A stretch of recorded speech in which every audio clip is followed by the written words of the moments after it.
varieties of basil in our garden in the summer. This is a cinnamon basil, so it's a Thai basil that we use in a lot of stir fries and curry inspired things, and we really like having that. And we have a lot of different types of basil because basil is one of the main things that we use to flavor our dishes and to make them taste unique in flavor.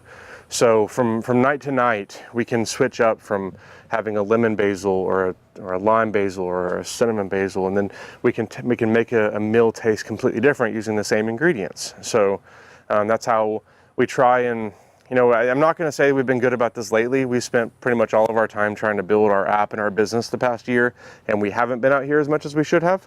But in the beginning, especially when we committed the first 6 months of this to really only eating the stuff in this garden. And we did a good job of that, but it got really boring in a hurry, eating zucchini every single day that tasted the exact same way. So we started growing more basils and oreganos and different flavors of things so that we could add those flavors into the dishes.